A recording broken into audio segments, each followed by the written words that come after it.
Once upon a midnight dreary, while I pondered weak and weary over many a quaint and curious volume of forgotten lore, while I nodded, nearly napping, suddenly there came a tapping, as of someone gently rapping at my chamber door. "'Tis some visitor," I muttered, tapping at my chamber door. "Only this, and nothing more." Ah, distinctly I remember, it was in the bleak December, and each separate dying ember brought its ghost upon the floor. Eagerly I wished the morrow. Vainly had I sought to borrow from my books surcease of sorrow, sorrow for the lost Lenore, for the rare and radiant maiden whom the angels name Lenore, nameless here forevermore. And the silken, sad, uncertain rustling of each purple curtain thrilled me, filled me with fantastic terrors never felt before, so that now, to still the beating of my heart, I stood repeating, "'Tis some visitor entreating entrance at my chamber door, some late visitor entreating entrance at my chamber door. This it is, and nothing more."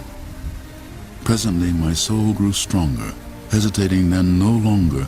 "Sir," said I, "or madam, truly, your forgiveness I implore, but the fact is I was napping, and so gently you came rapping, and so faintly you came tapping, tapping at my chamber door, that I scarce was sure I heard you."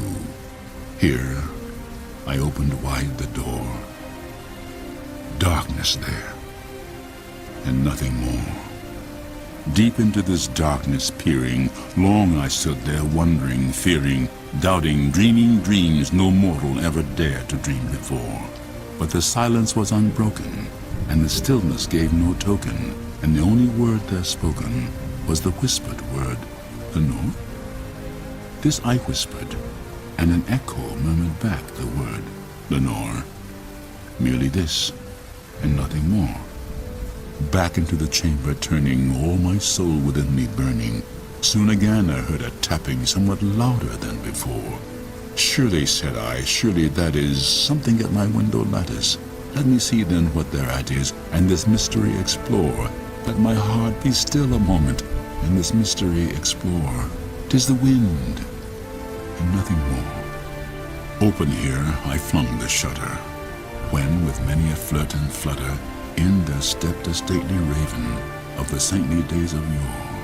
Not the least obeisance made he, not a minute stopped or stayed he, but with mien of lord or lady perched above my chamber door, perched upon the bust of Pallas just above my chamber door, perched and sat, and nothing more.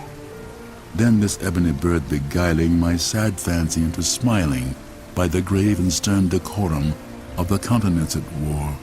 "Though thy crest be shorn and shaven, thou," I said, "art sure no craven, ghastly, grim, and ancient raven wandering from the nightly shore. Tell me what thy lordly name is on the night's Plutonian shore." Quoth the raven, "Nevermore." Much I marveled at this ungainly fowl to hear discourse so plainly, though its answer little meaning, little relevancy bore. For we cannot help agreeing that no living human being ever yet was blessed with seeing bird above his chamber door, bird or beast upon the sculptured bust above his chamber door, with such a name as Nevermore. But the raven sitting lonely on the placid bust spoke only that one word, as if his soul in that one word he did outpour. Nothing further than he uttered, not a feather than he fluttered, till I scarcely more than muttered, "Other friends have flown before. On the morrow he will leave me, as my hopes have flown before." Then the bird said, "Nevermore." Startled by the stillness broken by reply so aptly spoken, "Doubtless," said I, "what it utters is its only stock and store, caught from some unhappy master, whom unmerciful disaster followed fast and followed faster, till his songs one burden bore, to the dirges of his hope that melancholy burden bore, of never, nevermore." But the raven still beguiling my sad fancy into smiling, straight I wheel a cushioned seat in front of bird and bust and door. Then upon the velvet sinking, I betook myself to linking fancy unto fancy, thinking what this ominous bird of yore, what this grim, ungainly, ghastly, gaunt and ominous bird of yore meant in croaking nevermore. This I sat engaged in guessing, but no syllable expressing to the fowl whose fiery eyes now burned into my bosom's core. This and more I sat divining, with my head at ease reclining on the cushion's velvet lining, that the lamplight gloated o'er, but whose velvet violet lining the lamplight gloating o'er she shall press, nevermore. Then methought the air grew denser, perfumed from some unseen censer, swung by seraphim whose footfalls tinkled on the tufted floor. Wretch, I cried, thy God hath lent thee, by these angels he hath sent thee, respite, respite, and nepenthe from thy memories of Lenore. Quaff, oh quaff this kind nepenthe, and forget this lost Lenore. Quoth the raven, nevermore. Prophet, said I, thing of evil, prophet still if bird or devil, whether tempter sent or whether tempest tossed thee here or shore. Desolate yet all undaunted on this desert land enchanted, on this home by horror haunted. Tell me truly, I implore, is there balm in Gilead? Tell me, I implore.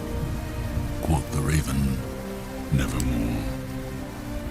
Prophet, said I, thing of evil, prophet still if bird or devil, by that heaven that bends above us, by that God we both adore, tell this soul with sorrow laden, if within the distant Aden it shall clasp a sainted maiden, whom the angels name Lenore, clasp a rare and radiant maiden, whom the angels name Lenore. Quoth the raven, nevermore. Be that word our sign of parting, bird or fiend, I shrieked upstarting. Get thee back into the tempest and the night's Plutonian shore. Leave no black plume as a token of that lie thy soul hath spoken. Leave my loneliness unbroken. Quit the bust above my door. Take thy beak from out my heart, and take thy form from off my door. Quoth the raven, nevermore. And the raven, never flitting, still is sitting on the pallid bust of Pallas just above my chamber door. And his eyes have all the seeming of a demon's that is dreaming, and the lamplight o'er him streaming throws his shadow on the floor. And my soul, from out that shadow that lies floating on the floor, shall be lifted nevermore.